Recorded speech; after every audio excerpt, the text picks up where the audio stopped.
So you've completed all your classes, you've done all your assignments, finished all your proctored exams, and now you finally get to start your externship or internship, whichever you want to call it, but Penn Foster technically calls it an externship, where you can start practicing real hands-on skills.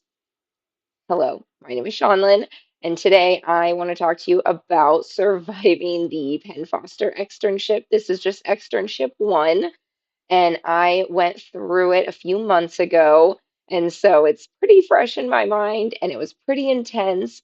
And I just would love to help other people out with, my experience, and if you have questions about it, things like that. That is what the goal of this video is.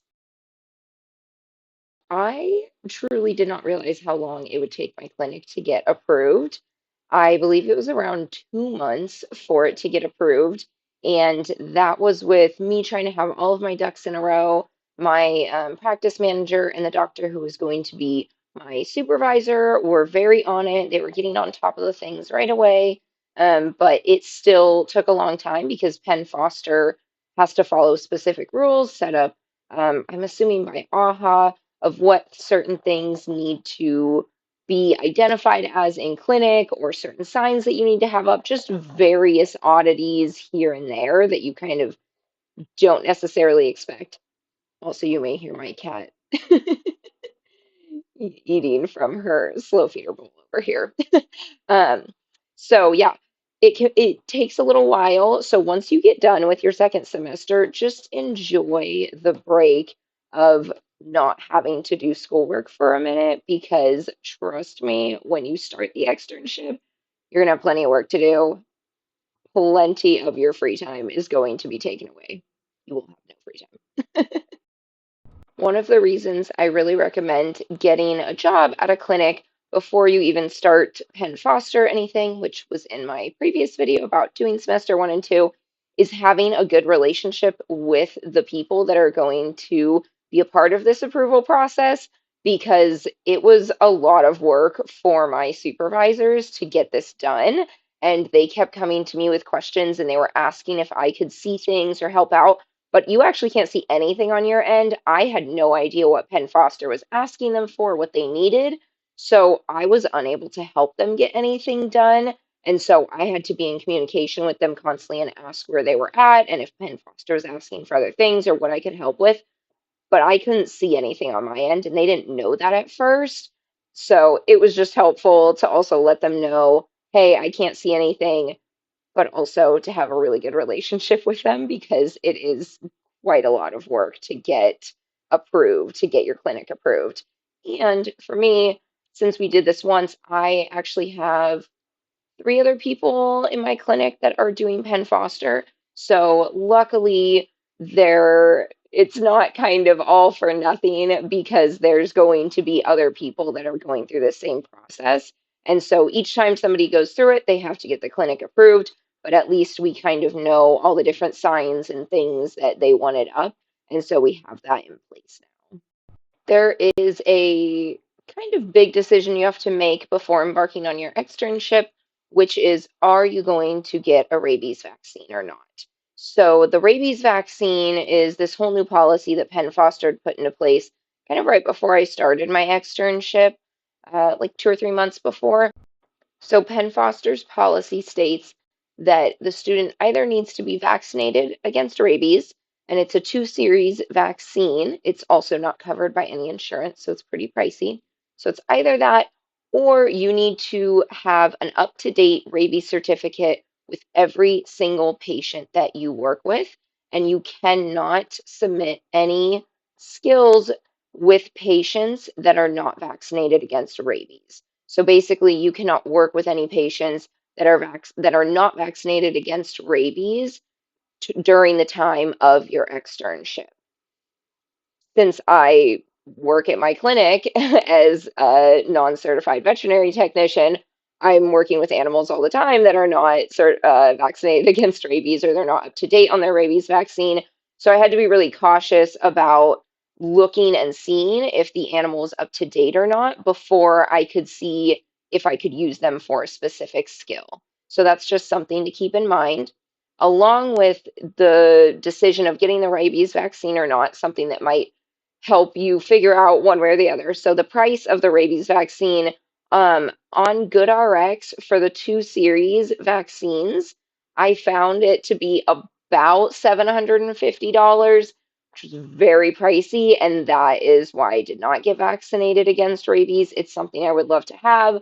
I might do it for the second one, but since it is so pricey and it's not covered by anything, I went ahead and opted out of it. I do also work in an area and at a clinic where many of our clients are up to date on their rabies.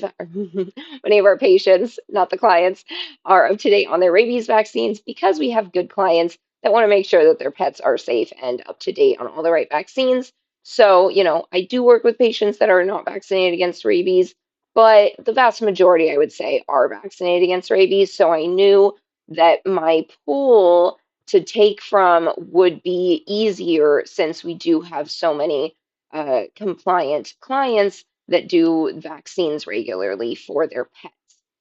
The big thing with the working with animals that are only vaccinated against rabies and up to date on their rabies is that you need to submit an up to date rabies certificate with every single animal that you use for that skill, whether they are on a video or not. So there is a lot of work on the skills, and there's a video portion for many of them, but there's also repeating the skill. And so you only need a video showing this skill one time, but you need to have other animals that you also completed this skill on. And for each of those animals that you write down, you do need to also submit a rabies certificate with that. For me, the rabies certificate I thought was really not going to be that big of a deal. It was going to be fine, but I had multiple skills denied due to a small mistake on the rabies certificate that I just missed when I was submitting because I'm submitting, 6 to 12 rabies certificates essentially with so many of these skills. Sometimes it's just one or two, but many times it's 6+ rabies certificates that you are submitting with these skills. And it just, looking at the same thing over and over and over again, it makes it easier to miss something like the year is incorrect on the expiration date, or the last name is wrong for the animal doesn't match. So there were little things that were incorrect every once in a while on my rabies certificates. The skill was completely fine, but I had to redo and resubmit the rabies certificates to get my skill passed. So it just added that much more time. The actual externship itself, I've alluded to this a little bit, but it is extremely time consuming. I just really feel like I can't emphasize that enough. It is all consuming. It is so time consuming. Props to the people who are still working full time and doing this. I had to go down to 32 hours per week at work because I quite literally just didn't have enough time to complete everything and get everything done each week because you have 10 weeks to complete your externship and you have to submit at least one skill each week to remain active in the externship. Otherwise, you can be marked inactive if you don't have any communication with your evaluator in saying a reason why you can't do this or if there's something going on. So if you don't have any communication and you don't submit a skill for a week, they can mark you inactive. And that is a whole process of you have to start over and do all this work. It sounds like an actual nightmare if you get marked inactive. So you do need to stay on top of submitting skills. And they say it's recommended to submit 3 skills per week because you have a 10-week time frame to finish this, and there are 29 skills. But what they don't tell you is it's 29 skill sets. It is not 29 skills. It is 29 skill sets. And I felt a little bamboozled by this because you don't get any of this information until you are fully approved, and then you're able to read through everything and exactly what the skills are and exactly what they expect you to do. And you do not see that prior to then. When I say skill sets, there are a couple of skills that is just like one thing that you have to do. great, fine. Whether it's a written portion or a video, there's a few that are just one. But on average, they are 3 to 12 items that you need to complete per skill set before you're able to turn it in. You also have a combination often of video and written portions for these skills. Sometimes it's multiple written portions, sometimes it's multiple videos, sometimes it's both. But either way, no matter what it is, you have to complete every single thing in that skill set before you are able to submit that one skill. So that also can have a little bit of a tricky situation to get around because for me, it's like, okay, I'm going to try to get this skill set done. I couldn't really focus on finishing each skill set at a time because you have to wait to see what happens with patients that come in. And so sometimes, you're like, okay, well, I have the blood draw on the medial saphenous cat, the cephalic cat, but I've had no cat come in for a jugular. I've had the dog jug and the dog lat saph and the dog cephalic, but you're just waiting on that cat jug. And since you don't have that video yet and you don't have the cats that are coming in for that, you can't submit that even though you've gotten all of your other videos done. So that's just something else that tripped me up a little bit when I fully read and saw what everything was. Skill sets, skill groups, whatever you want to call it, not just single skills, written and video portions, and you have to complete every single thing in that skill set before you can even submit it. So just things that I would have loved to know in advance that nobody told me. Doing the actual skills while you are in a working clinic is another tricky process to work around.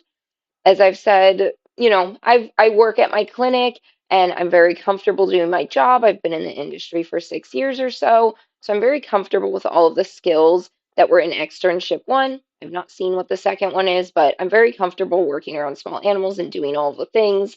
So there wasn't really much on there that was intimidating to me. There was one skill that was intimidating, which is orogastric intubation, but I watched a few videos of it, and when I did it, it was no big deal, completely easy, not a problem at all. The big hurdle that you kind of have to get around with doing the skills at work is you're working in typically a busy environment where you are trying to get things done in a timely manner and be efficient. And now you need to stop down and ask somebody if they can film you giving this dog an IV injection and make sure that you get it at a specific angle and in a specific way and all these things that are set up by AHA that you need to complete the skill safely and under the specific rules and regulations. Getting these skills done at work, you cannot be embarrassed to ask. You cannot kind of sit back and be like, ooh, that would be great to get that lat saph on that dog, but they look really busy. If it's a good animal, it's up to date on rabies, just tackle it. Just do the skill, get it done. I stopped some people sometimes because I was like, wait, are you about to give that dog Clevor some of the drops to make them vomit? Hold on, I need to do an eye drop skill. Can I do that? And they're like, oh, yeah, of course. I'll film you, no problem. So you do need to kind of push your way in and be like, hey, actually, can I do that? Even if it's on a different doctor's schedule or you're on surgery, but they're doing rooms, whatever it is, you just got to jump in and get it done because you just have that 10-week time frame. For me, that eye drop situation was the only time that I saw a patient that needed eye drops during that 10 weeks. So you really have to take advantage when you see things, especially if you know that you're in a clinic that doesn't do specific things all the time. For example, at my clinic, we don't really get a lot of enemas. And so that is another one of the skills. You do not have to film it, luckily, because that would just be nobody wants to see that. But what I did is I put the entire clinic on alert. I sent out an email to everybody, including our doctors, and I said, if there is a patient that needs an enema at any time in the next 10 weeks, on any day of the week, including my days off, any day of the week, text me and tell me, and I will come in to do this skill. And that is what ended up having to happen is there was a cat who needed an enema, and it was my day off, and my coworkers were texting me, and I said, "Great, what time do you want me to be there?" And I had to hang out for an hour or so before it all happened. But you have to be really dedicated and be willing to kind of do stuff like that to make sure that you do get all of your skills in, especially if you're at a GP practice or emergency. If you're in more of a space that doesn't necessarily do all these things all the time, it can be trickier to get some of these skills. So just really pay attention to that and be dedicated and willing to unfortunately kind of drop everything and go in if you need to. That was, something that I had to do. And another reason why I went down to 32 hours a week at work, because I was just like, how am I supposed to get all of this done while I'm working full time? So being available for that sort of stuff was really helpful in me getting all of my skills done as well. I do also feel like I have to mention that I recently found out that I have ADHD. And I'm sure that contributed to some of my stress and issues with getting things done in a timely manner. I did complete my externship in 10 weeks. Luckily, I'm also a very anxious person, and stress was a huge driver of me getting everything done. But it might be easier for you if you do not have ADHD and have difficulties focusing on tasks for a long time. I'm not medicated, so it is something that was definitely a challenge. And now I know better systems in order to make the next externship a little bit easier and going forward in my semester 3 and 4, before I even get to externship 2, kind of know better systems to help me out working with my ADHD instead of against it. Let's talk evaluators. Ooh, such a wild ride. All right. The evaluator is the person who is on the Penn Foster side that is in charge of your externship and approving all of your skills, being your point of contact for the school during this time, during this externship time. They are the ones who are essentially grading all of your skills and saying, yes, you have passed. No, you need to redo this. The first thing that I did with my evaluator, I got connected with her, and then I reached out to her immediately with some questions that I had, some things that I did not think were very clear. One of the big ones for me was the written portion of skills. There is no guidelines whatsoever on formatting, length, style, anything about the written skills. And so I wanted to know what the expectations were around that right away before I even attempted the skills. So I emailed her right away, asked questions, and I think that this is helpful for two reasons. First of all, you get answers to things that you don't know, clears things up, but also it shows that you are dedicated, you are invested in this, you are wanting to get things done correctly, you want to get this right, and you want to get it right on the first time before you get things back that are denied. So I think that's a really good thing to, kind of start off on the right foot with your evaluator. But I've also just read some stories about some evaluators that are just, mm, I don't know what they're doing over there at Penn Foster, but some of the stories I've read are just not helpful evaluators. I feel that I got really lucky. My evaluator was very understanding. She was willing to listen to me. She was very helpful with things. If there was ever a reason that was unclear as to why a skill got denied, I was able to ask her, and she would lay out for me exactly what I needed to do. If it was a rabies certificate, then she would say it in the skill denial and would say, just resubmit this certificate, and then you'll be good. So it was really helpful to have that clarity around why is this skill denied. There was a skill that I was very perplexed as to why it got denied because it met all of the criteria and the reasons that she was saying that it got denied didn't make sense. So I wrote a whole thing explaining what exactly those pages were and what that represented. And she was like, "Oh, I didn't realize that. Resubmit this with this full explanation, and then I'll go ahead and approve your skill." So it was great to have a really reasonable evaluator, somebody that I felt comfortable reaching out to, somebody who knew that I was taking this very seriously and trying to get it done efficiently and correctly. And so I feel that I got lucky with my evaluator, and I hope that the majority of them are like that. I would think so. And just some of the horror stories I've read are probably few and far between for the evaluators, but I have read some of the Facebook posts on this, and the moderators of the Facebook posts that work with Penn Foster tell you to go ahead and reach out to the school.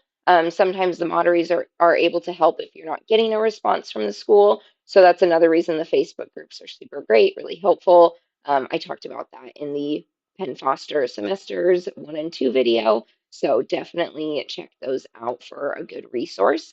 They are helpful for everything going into the externship, evaluators, having issues, all of it. Overall, this process, this externship, this time is a lot. I did not do a good job of managing my stress very well. So I am hoping to learn from this process in the future about managing my stress because it just wasn't fun. I was constantly stressed out. I was constantly exhausted. I was snapping way easier, way more quick to anger. I definitely relied on some sugar and alcohol to get me through this. Drank way more than I normally do, was not limiting my sugar intake, which again, I'm sure didn't really help very much. I couldn't work out as much as I normally do, which is a huge stress reliever for me. I couldn't go hiking. My weekly hikes are like my number one thing to keep me stress free, and I did not have time for those. So that was just such a bummer. I made sure that I was doing one fun or social thing per week so that I could maintain some semblance of sanity. And so this was limited to, a few hours, and it was truly just one activity per weekend, whether that was with friends or just with my husband or just by myself. It was just one thing, and that was it. And so I made sure to dedicate a ton of time to this externship to make sure I got it done in 10 weeks. I turned in my last thing, my last skill 2 days prior to that 10-week time frame, and my evaluator approved all of them on the 10-week mark exactly. So I was very excited about that, but it was a very, very stressful experience, and I was really happy that it was done in 10 weeks at the same time because then I didn't have to worry about it anymore. Another thing with the timing is I just mentioned I only had time for one fun thing limited to a few hours. Yeah, I was not cooking and cleaning like at all. Normally, my husband does all of the cooking and the dishes, and I do all of the cleaning of the whole house. But during this time, I was not able to do any of that. I am so, so lucky to have had a support system to do that. If you do not have somebody at home, I'd highly recommend figuring out a way to have like fast, easy meals, doing just like 5, 10 minutes of cleaning here and there per day so that you cannot have like a complete mess to live in because that will add to its own stress.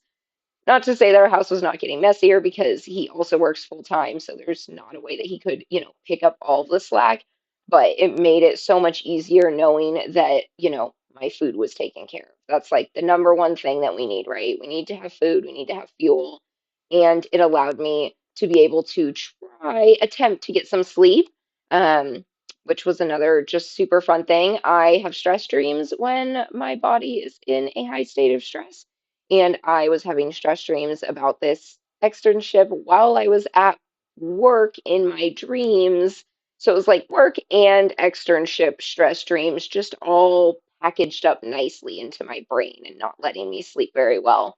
So I attempted it. I tried to sleep, but the stress got me. So having help, asking for help, so, so important during this time, figuring out what processes work for you, working on papers, working on the written portions, doing that in chunks. That's such a big thing. Doing it 30 minutes, 45 minutes, setting a timer, walking away so you're not just doing this forever. Editing videos, just keep that to a limited time as well, 30 minutes, 45-minute chunks. Go out, take a breather, take a break, come back, keep hitting your head against a wall, trying to get this done. So, I hope that this helps with some survival of the externship. It is a stressful thing, but you can do it. You can get through it. It's the official halfway point of getting through your degree. And so that is something that I was so excited about really focusing on. That is my official halfway point, and now I have half to go. So that those are things that I recommend to help. And then also, I just hope that this gives you more clarity around the externship itself, because I feel like it's kind of a little bit shrouded in secrecy until you get approved, and you're kind of just like, what's going to happen? What's it going to be? So I hope that this helps a little bit more going in depth, and I will see you guys in the next one. Bye bye.